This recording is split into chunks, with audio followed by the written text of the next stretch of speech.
네, 하나님만 좋으십니다.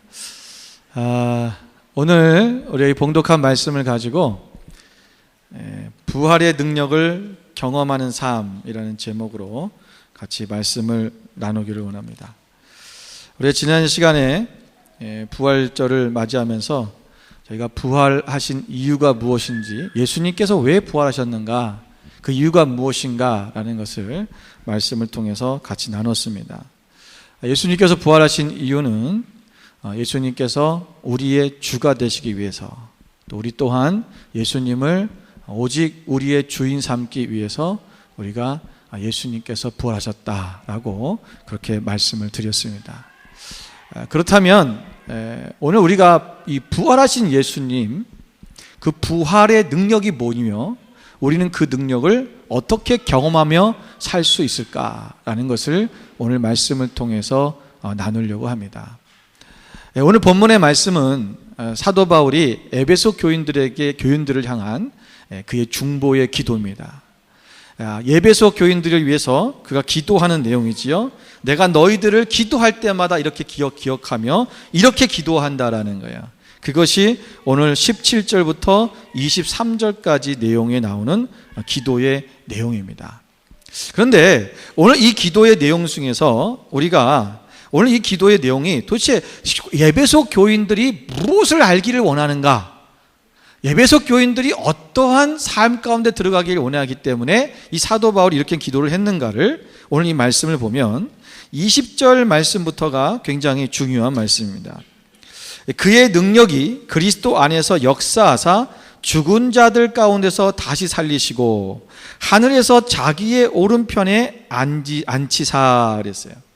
이게 무슨 말이냐면 예수님께서 죽으시고 다시 부활하셔서 하나님께서 예수님께서 하나님의 오른편에 앉게 되시고, 그리고 그가 만물에 뛰어난 분이 되셔서 그가 교회의 머리가 되셨다라는 것입니다. 그런데 이렇게 하신 분이 누구냐라는 거죠. 예수님 스스로 그렇게 됐다는 게 아니에요. 예수님 스스로 그렇게 됐다는 것이 아니라 어떤 능력이, 그의 능력이 그리스도 안에서 역사하셔서 이런 일이 일어났다는 것입니다. 그러면 오늘 20절에 나오는 그의 능력이 뭐냐는 거죠. 그의 능력. 이 그의 능력은 앞에 나와 있는 17절에 나와 있는 그 능력입니다. 이게 누구냐면 오늘 17절 말씀을 우리 같이 한번 보겠습니다. 다시 한번 읽어보겠습니다. 17절, 우리 주 예수 그리스도의 하나님 영광의 아버지께서 지혜와 계시의 영을 너희에게 주사 하나님을 알게 하시고, 여기서 말씀하는 그 능력은 뭐냐면 지혜와 계시의 영을 얘기하는 거예요. 여러분, 지혜와 계시의 영은 다시 말하면 성령님을 말씀하는 것입니다. 성령님은 지혜의 영이시고 계시의 영이십니다. 그래서 우리가 지혜와 계시의 영을 통해서 어떻게 된다? 하나님을 더 알게 하기를 원하신다라는 것이에요. 여러분, 우리는 하나님을 알고 있습니까? 모르고 있습니까? 아마 여기 계신 분들 대부분은 하나님을 아실 거예요. 예수님도 압니다. 그런데 어떤 사람들은 하나님을 아는 것이 우리가 하나님의 지혜로 아는 것이 아니라 우리의 지식으로 아는 사람이 있다는 거죠. 지식으로 안다는 것은 뭐냐면 우리의 귀로 들은 대로 아는 거예요. 누군가 가르쳐 주신 것, 우리가 들은 것, 그것이 우리가 하나님은 이런 분이야 라고 내가 들었다는 거죠.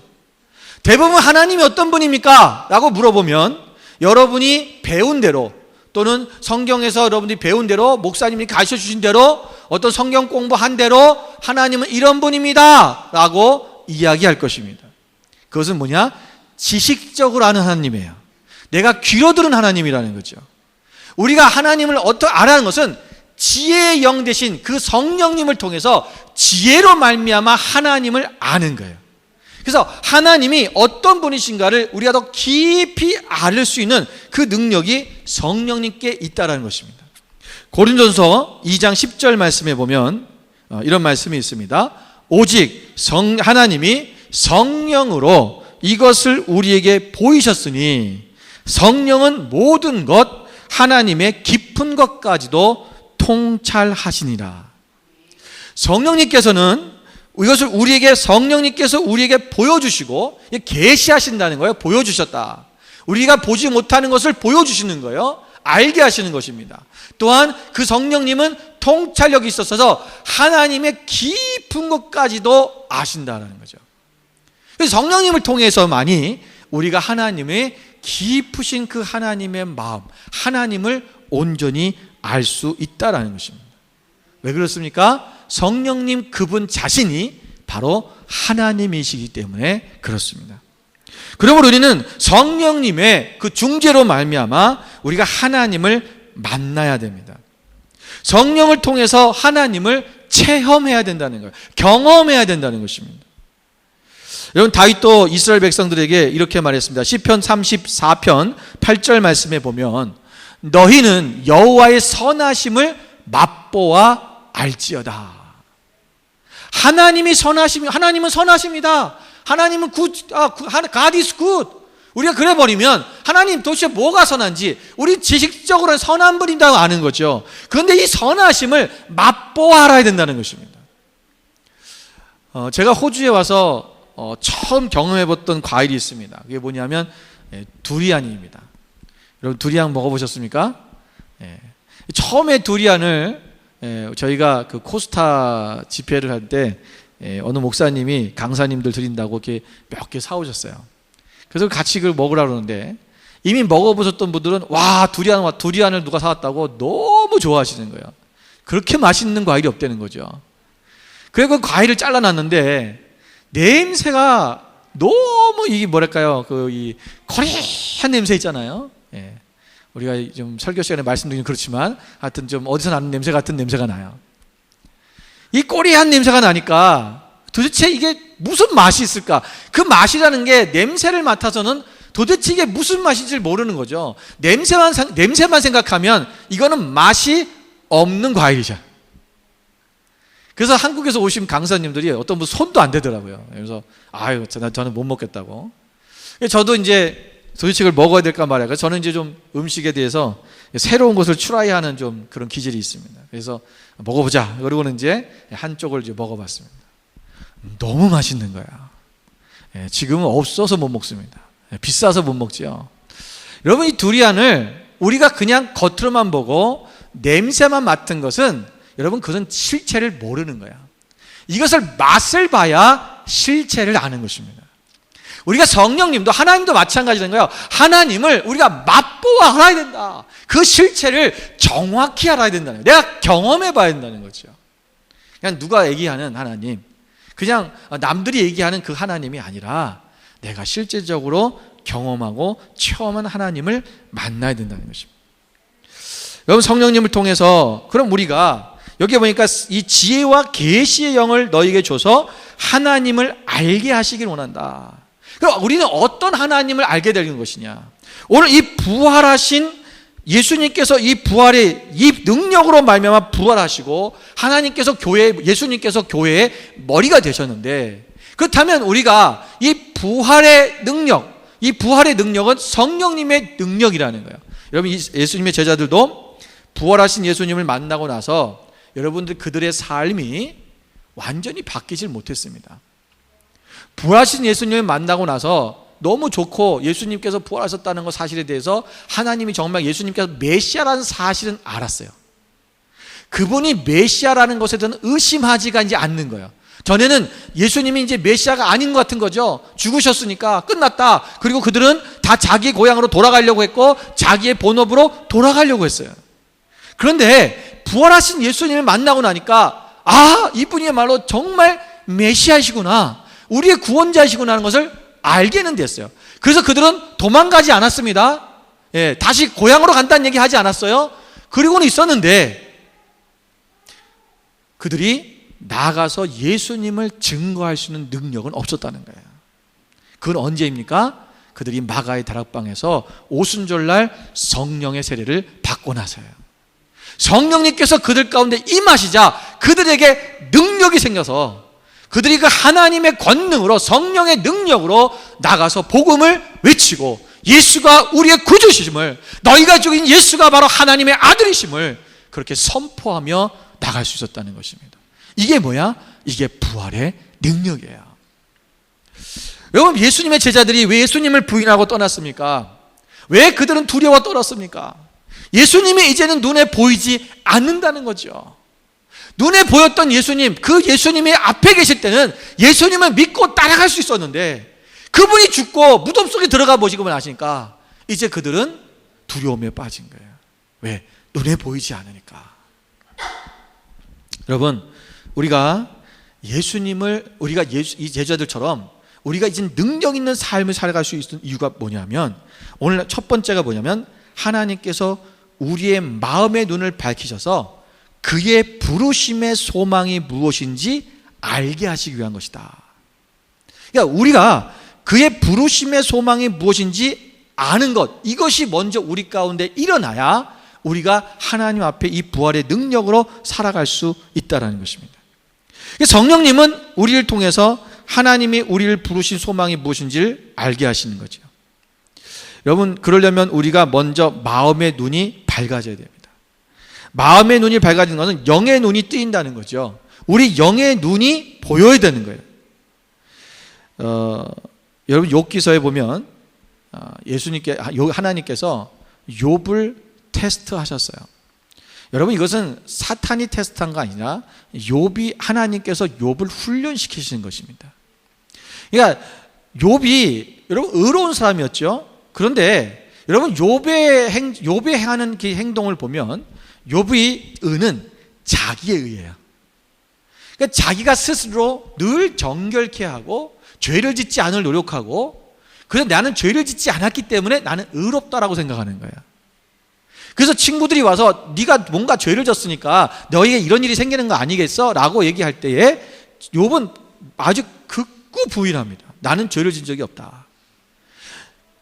자기의 자녀들이 잔치를 하고 나서 혹시라도 죄를 졌을까 봐 잔치가 끝나면 바로 아이들을 위해서 제사를 지었어요. 정결 예식을 하고. 그러니까 그런 모든 것을 통해서 나는 의롭다라고 생각한 거예요. 그래서 하나님께서는 욥을, 하나님께서 그 욥이 온전한 하나님을 만나게 하기 위해서, 자기의 의로 의롭게 되는 거라 온전히 하나님의 의로우시기 때문에 하나님으로 말미암아 의롭게 된다는 것을 우리가 알게 하기 위해서 욥에게 그런 고난을 허락하신 거죠. 그래서 욥이 마지막에 그가 하나님을 온전히 만나고 나서 그가 고백하는 내용이 42장 5절에 이렇게 고백하잖아요. 내가 죽게 대하여 귀로 듣기만 하였사오나 이제는 눈으로 주를 배움나이다. 전에는 귀로 듣다기 뭐야? 지식으로 알았다는 거예요. 듣고 알았다는 거죠. 하나님은 이런 분이야. 하나님은 죄를 싫어하시는 분이야. 하나님은 죄를 지면 심판하시는 분이야. 그렇게만 한 거예요. 그런데 하나님을 이제 하나님과 대화하면서 하나님의 창조주 하나님을 바라보며, 아, 나는 아무것도 아닌 존재구나. 내가 아무리 의롭다 할지라도 나는 하나님 앞에는 정말 죄인이구나. 그가 스스로 죄인임을 고백하기 시작하는 거죠. 그리고 자기의 의로 의롭게 되는 것이 아니라 하나님의 의로 의롭게 된다는 것. 하나님만이 나의 의로우신 분임을 바라보며 그분 앞에 고백할 때 이것이 일어나기 시작하는 거예요. 여러분, 아까 예수님의 제자들 보세요. 그들이 예수님이 보이지 않을 때 그들은 도망갔어요. 부인했어요. 그런데 그들은 뭐요? 오늘 하나님이 그들을 부르신 그 부르심의 소망을 봐야 돼요. 오늘 나를 부르셨다면 그 부르신 소망을 보며 예수님께서 눈에 안 보이지만 그 소망 가운데 주님을, 보이지 않는 주님을 바라보며 나갔다면 그들은 절대로 좌절하거나 낙심하지 않았을 것이에요. 여러분, 요셉이 어떻게 그가 그 현실을 이겨낼 수 있었습니까? 노예로 잡혀가서 노예 생활을 하고 그가 감옥에 들어가서 감옥에서의 죄수의 생활을 할 때에 어떻게 그는 하나님의 그 믿음을 버리지 아니하고 그는 온전히 하나님을 바라보며 나갈 수 있었냐는 거예요. 그게 뭐냐면 바로 부르심의 소망이 무엇인지를 알았다는 거예요.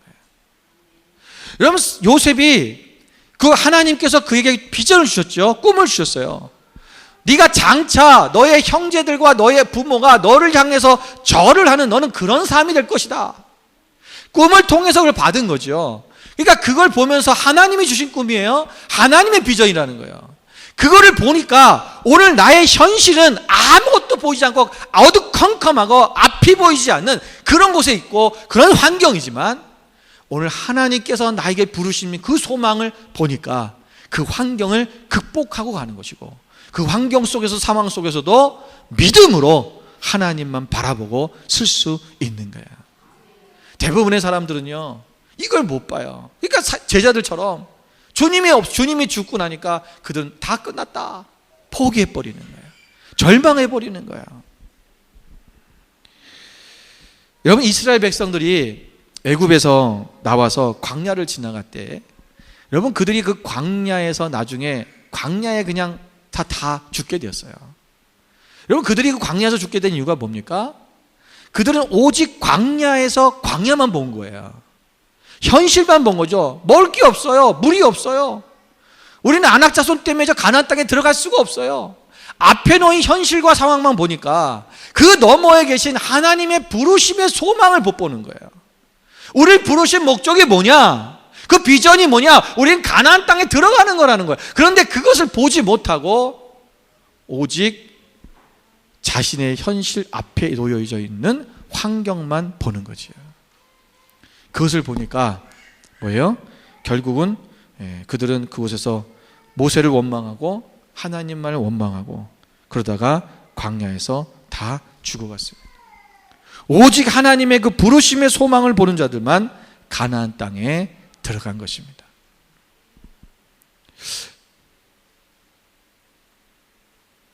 여러분, 우리가 앞에 보이지 않는다고 해서 그것을 못 본다면, 우리의 마음의 눈이 밝지 않으면, 지혜와 계시형이 우리 가운데 함께 하지 않으면 우리는 그 너머를 보지 못하는 거예요.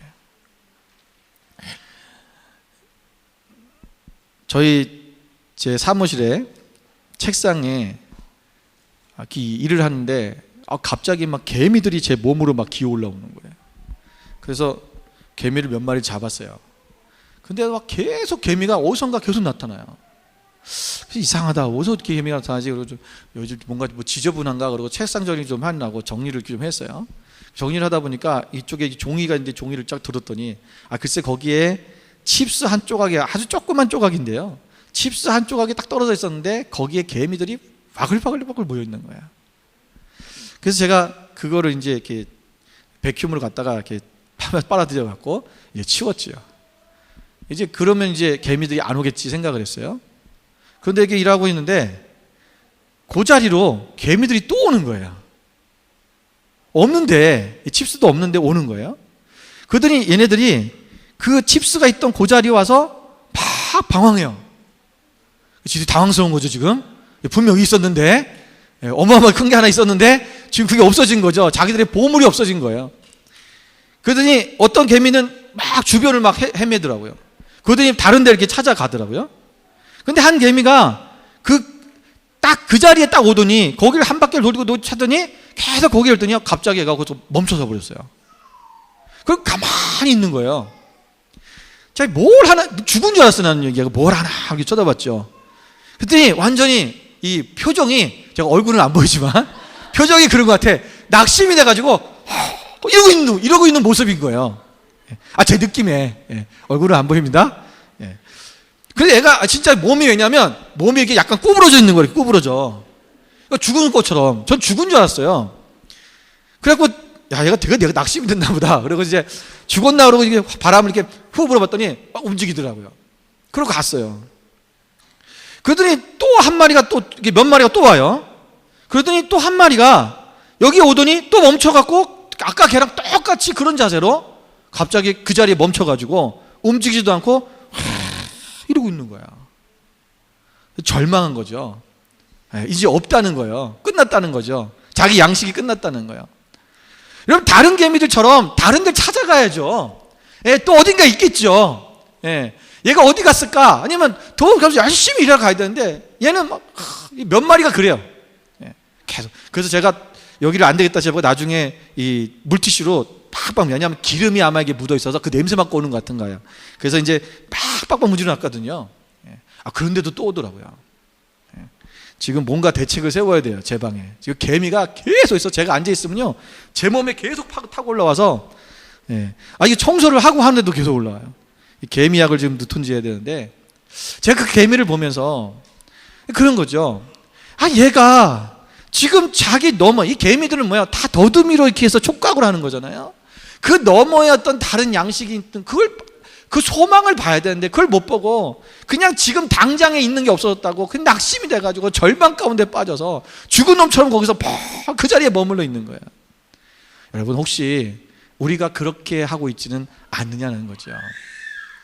내 인생에서 내가 지금 뭔가가 되지 않았다고, 뭔가가 막혔다고, 지금 내가 바라봤던 것이 없어졌다고 해서 여러분 좌절하고 낙심하고 그 자리에 그냥 누워있는 게 아니라 우리는 하나님의 부르심의 소망을 따라서 나아가는 삶이 돼야 돼요. 그걸 볼 줄 알아야 되는 거죠. 가나안 땅을 볼 줄 알아야 되고, 주님의 부활하실 주님을 바라볼 줄 알아야 되고, 우리가 하나님의 살아계신 그 하나님을 보는 그 능력이 우리 가운데 있어야 된다는 것입니다. 두 번째는 우리가 무엇을 알기를 원하시냐면 그 기업의 성도 안에서 18절입니다. 성도 안에서 그 기업의 영광의 풍성함이 무엇이며, 그러니까 우리가 하나님 안에서 그 기업의 영광의 풍성함이 무엇인지를 알기를 원한다는 거죠. 여기서 여러분 그 기업이라는 것은 그 헬라어로 얘기하면 그의 기업입니다. 그의 기업이라면 뭐야? 하나님의 기업을 얘기하는 거죠. 그러니까 하나님의 기업이면 하나님의 기업은 뭘 얘기하는 걸까요? 우리가 구약시대로 봤을 때는요, 하나님의 기업을 하나님의 백성으로 얘기합니다.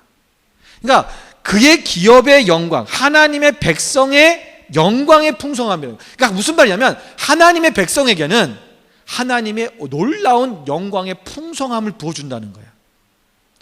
우리는 하나님의 백성이에요. 그죠? 하나님의 백성, 하나님의 교회는 하나님의 풍성함이 함께 있다는 것을 알으라는 거예요. 자, 이것을 설명하는 것은 출애굽 때를 설명하는 것이 빨라요.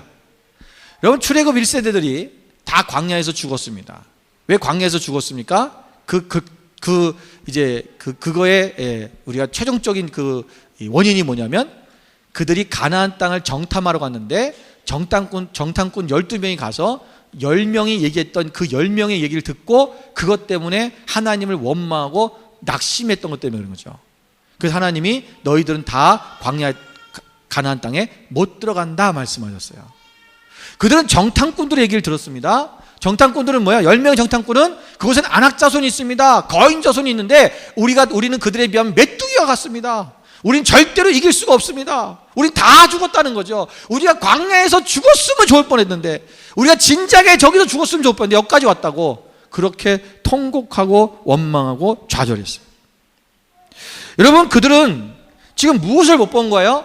앞에 있는 안악자손 봤지 그 너머에 계신 하나님의 풍성하신 하나님, 우리 하나님의 백성에게 그 풍성함을 더해 주시는 그 하나님을 알지 못했다는 것입니다. 여러분, 가나안 땅은 분명히 풍성한 땅입니다. 하나님께서는 하나님의 백성을 이 풍성함으로 인도하시는 분이심을 잊어버리고 현실의 거인 족속만 바라보고 절망하고 원망했다는 거예요. 하나님이 아무리 적과 꼴이 흐르는 땅에 우리를 보내시고 그 땅을 마련해 주시고 우리를 보내기 원하신다 할지라도 우리가 그것을 바라보지 못하고 그것을 믿지 못하고 돌파하지 못하면 결국은 우리는 그것을 취할 수 없다라는 거죠. 하나님은 풍성하신 분입니다. 하나님은 우리의 모든 것을 공급할 수 있는 분이고 하나님 모든 것을 채울 수 있는 하나님, 그 가나안 땅 우리에게 줄 수 있는 하나님, 그분이 나의 하나님이라는 거예요. 그 하나님을 알아야 된다는 것입니다.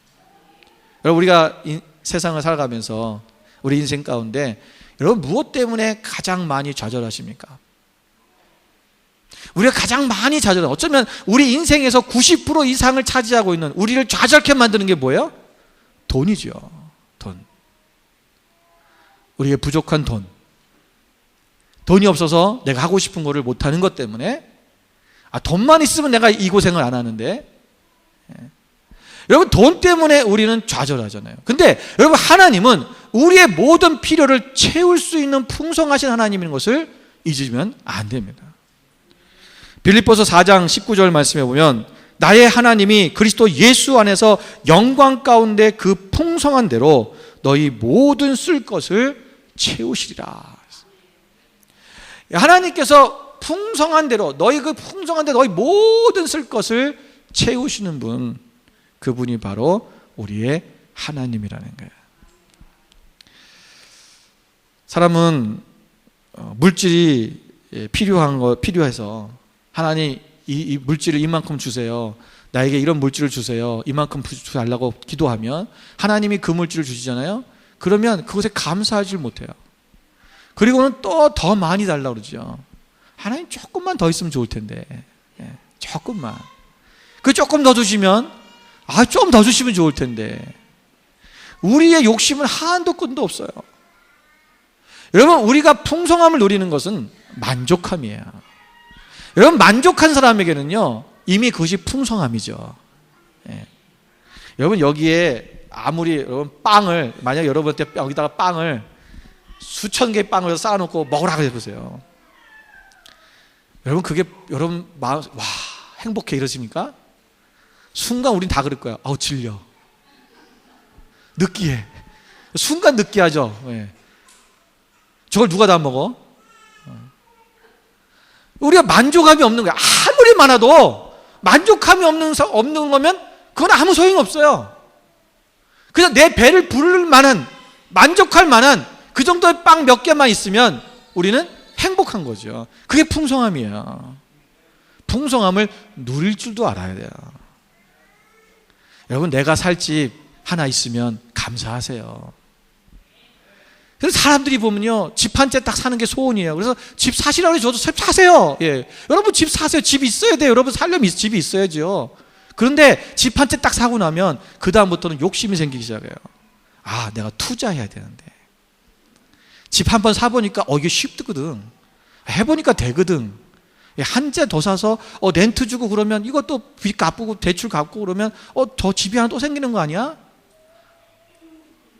여러분, 하나로 또 만족하실 줄 아세요? 아니에요. 또 하나를 또 사야 되고 또 하나를 또 사야 되고요. 계속 늘어나는 거예요. 그러면 그것 때문에 막 힘들어하고 괴로워하고 잠을 못 자고. 여러분, 뉴스에서 나올 때마다 누가 주택 앞으로 떨어질 거다 그러면 어떠세요? 가슴이 덜컹덜컹하죠. 저는 덜컹거리지 않아요. 난 감사해요. 제발 떨어져라 그랬어요. 죄송한 얘기지만 저는 떨어지기 원해. 왜? 그래야 집세가 떨어질 거 아니에요. 요즘 집세 너무 비싸요. 여러분, 왜 그렇게 힘들게 사십니까? 제발 만족하세요. 하나님의 풍성함을 누리세요. 그분은 우리 가운데 모든 것을 내어주시는 하나님이에요. 하나님의 풍성함을 또 우리가 알아야 될 부분이 있는데, 그것은 뭐냐면 에베소 2장 4절에 있는 말씀이에요. 오늘 이 하나님은 어떻게 긍휼이 풍성하신 하나님이 우리를 사랑하신 그 큰 사랑을 인하여 그랬어요. 여러분, 하나님 무엇이 풍성하시다고요? 긍휼이 풍성하시다는 거예요. 자, 우리 이런 거죠. 우리가 무엇인가가 필요해요. 그런데 하나님, 이거 나에게 주세요, 저게 필요해요 라고 하나님 앞에 기도하려고 하는데 딱 무슨 생각이 드냐면, 내가 하나님 앞에 제대로 한 게 없는데, 나 어저께도 하나님 앞에 죄 졌는데, 내가 하나님 앞에 사역도 제대로 못했는데 하나님이 나의 기도를 들어주실까? 하나님 나에게 가나안 땅을 주실까? 그런 마음이 드는 거죠. 여러분, 하나님은 긍휼이 풍성하신 분이라. 긍휼하신 하나님은 사랑이 넘치신 분이라는 거야. 우리가 뭔가 좀 잘못했다고 너 안 돼, 안 돼, 안 돼, 그리고 하나님이 탁탁탁탁 잘라서 버려버리는 그런 하나님이 아니시라는 거예요. 하나님은 계속해서 오늘도 우리를 기다리시고 우리를 끝까지 사랑하시고 우리를 참고 계시는 하나님, 그 긍휼의 하나님이에요. 그 하나님께서 오늘 우리를 더 풍성한 가운데로 인도하신다는 것입니다. 그래서 우리가 어떻게 풍성한 가운데 임할 것이냐, 우리가 골로새 3장 16절 말씀에 보면 그리스도의 말씀이 너희 속에 풍성히 거하여 모든 지혜로 피차 가르치며 권면하고 시와 찬송과 신령한 노래를 부르며 감사하는 마음으로 하나님을 찬양하고 그랬어요. 그리스도의 말씀이 우리 속에서 풍성히 거해야 된다. 하나님의 말씀이 우리 가운데 거하면, 풍성하게 거하면 우리가 하나님이 풍성하신 그 하나님을 바라보며 나갈 수 있어요. 그래서 여러분, 지금 내가 현재 현실은, 나의 현재 상황은 때로는 부족하고 어렵지만, 그러나 하나님은 나에게 풍성하게 채우신 하나님, 그 하나님을 바라보고 우리가 그 하나님을 더 깊이, 그 하나님을 알고 나아가는 믿음의 삶이 있어야 된다는 거예요. 이게 우리가 부활의 능력을 경험하는 삶이 될 수 있습니다. 마지막 세 번째로는 우리에게 베푸신 능력이 어떠한지를 아는 것입니다. 오늘 하나님이 우리에게 베푸신 능력이 어떠한지를 알아. 여기 성경에 말씀에 보면 19절 말씀에 뭐라 했어요? 그의 힘의 위력으로 역사하심을 따라 믿는 우리에게 베푸신 능력의 지극히 크심이 어떠한 것을 너희로 알게 하시기를 구하노라. 그러니까 우리가 뭘 알기를 원하냐면 하나님의 능력이 이 능력은 어떠냐? 하나님이 우리를 통해서 역사하신 하나님의 능력을 얘기하는 거야. 여러분, 이 말이 뭐냐면요, 이런 얘기입니다. 여러분, 가나안 땅에 정탐꾼들이 갔다 왔죠. 근데 10명의 정탐꾼은 부정적인 얘기를 했지만 2명의 정탐꾼인 여호수아 갈렙은 긍정적으로 얘기를 했어요. 저 땅은 하나님께서 우리에게 주신 땅입니다. 그들은 우리의 밥입니다. 우리는 할 수 있습니다. 그런데 여러분, 여호수아 갈렙이 우리가 저 땅을 차지할 수 있습니다, 이렇게 얘기하지 않았어요. 뭐라고 얘기했습니까? 민수기 14장 8절 말씀 우리 같이 한번 읽겠습니다. 함께 있습니다. 여호와께서 우리를 기뻐하시면 우리를 그 땅으로 인도하여 들이시고 그 땅을 우리에게 주시리라. 이는 과연 젖과 꿀이 흐르는 땅이니라. 아멘. 하나님이 우리를 기뻐하시면 우리를 그 땅으로 인도하여 들이실 거죠. 누가요? 하나님이 우리를 인도하여 들이신다는 거예요. 우리가 들어가는 게 아니에요. 우리 힘으로, 우리의 능력으로 하는 것이 아니라 하나님이 우리를 들어주실 거고 그 땅을 우리에게 하나님께서 주실 것입니다라는 거죠. 주체가 틀리는 거예요. 주체가 바뀌어지는 것입니다. 그러니까 우리는 우리의 힘으로 한다는 거 생각하면 안 돼요. 항상 하나님이 하신다는 거예요. 여러분, 이스라엘 백성들이 가나안 땅에 들어가는 것은 전적으로 하나님이 하신다는 거예요. 이스라엘 백성들이 애굽에서 탈출할 때 누가 하셨어요? 전적으로 하나님이 하셨어요. 이스라엘 백성들 한 것은 아무것도 없어요. 하나님이 10가지의 재앙을 통하여서 이 애굽 사람들에게 깨닫게 하시고 알게 하셔서 하나님이 이렇게 위대하신 분인 것을 알게 하셔서 바로 왕이, 야, 이스라엘 백성들 너희 나가! 너희들 때문에 내가 힘들어 죽겠다. 그 내보낸 거예요. 이스라엘 백성이 싸운 것도 아니고요, 기도한 것도 아니고요, 때로 심지어는 그들은 오직 하나님이 인도하신 가운데 나온 거예요. 우리는요, 하나님이 인도하셔서 애굽을 나온 것에 대해서 믿어요. 그런데 하나님이 인도하셔서 가나안 땅에 들어갈 것은 못 믿는 것이 오늘날 우리 현실이에요. 무슨 얘기냐면 과거에 하나님이 이렇게 하셨어, 나를 이렇게 도우셨지, 하나님이 이렇게 하셨지, 이미 내가 경험한 거기 때문에 그건 믿어요.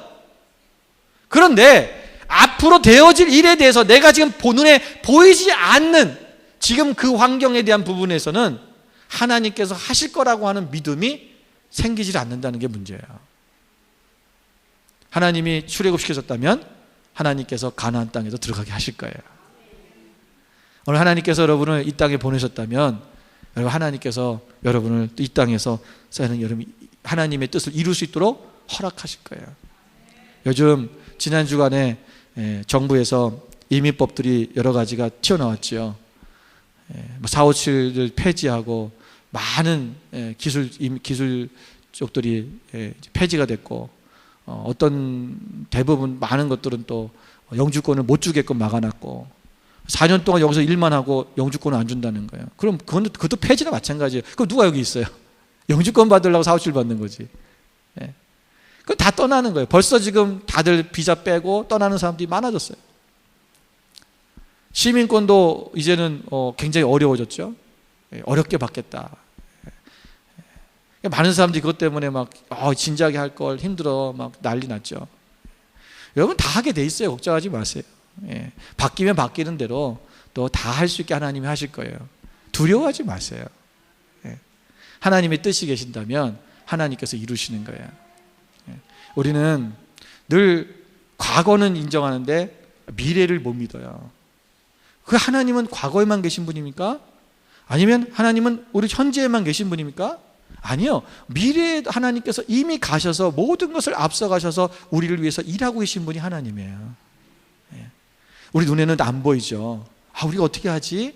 그럴 수 있어요.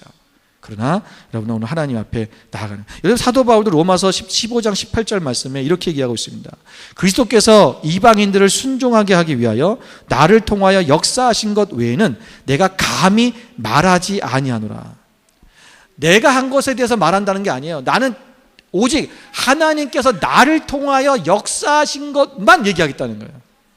그건 무슨 말이에요? 내가 한 게 없다는 거죠. 하나님이 나를 통해서 역사하신다는 거예요. 내가 주님을 위해서 일하는 것이 아니라 주님이 나를 통해서 역사하신다는 거예요. 이 개념을 바꿔야 됩니다. 그래서 하나님께서 오늘 나를 통해서 역사하셔서 오늘 하나님께서 일을 하신다는 것을 우리가 바라보는 것, 그것을 아는 거예요. 그래서 그 능력이, 하나님의 능력이 오늘 나의 가운데 함께하고 있다. 나는 능력이 없어요. 나는 가진 것도 없고 나는 할 수 있는 지혜도 없어요. 그러나 하나님이 나와 함께 하심으로, 성령님께서 나와 함께 계심으로 말미암아 내가 이것을 능히 할 수 있다라는 것입니다. 능치 못함이 없으시는 분, 모든 것을 할 수 있는 하나님, 그 하나님이 바로 우리의 하나님이십니다. 하나님께서 우리를 인도하시고 지도하시고 역사해 주실 것입니다. 여러분 오늘 부활하신 예수 그리스도, 그분도 결국은 이 성령님의 능력으로 말미암아 부활의 능력을 경험했던 것처럼 오늘도 우리가 부활의 능력을 경험하려면 우리가 성령의 인도하신 가운데, 성령의 충만한 가운데 나가 우리가 지혜와 계시형으로 하나님을 온전히 알고 우리가 볼 줄 아는, 우리 앞에는 보이지 않지만 그 너머에 계신 하나님을 우리의 믿음의 부르심의 소망으로, 그리고 날마다 우리가 풍성함을 주시는 그 하나님을, 또 우리의 능력 가운데 함께 하셔서 우리 이기게 하시는 그 하나님을 우리가 그 영적인 눈으로 보며 나갈 수 있는, 그래서 하나님 앞에 늘 승리하며 나가는 여러분 되시기를 주님의 이름으로 축원을 드립니다. 기도하겠습니다.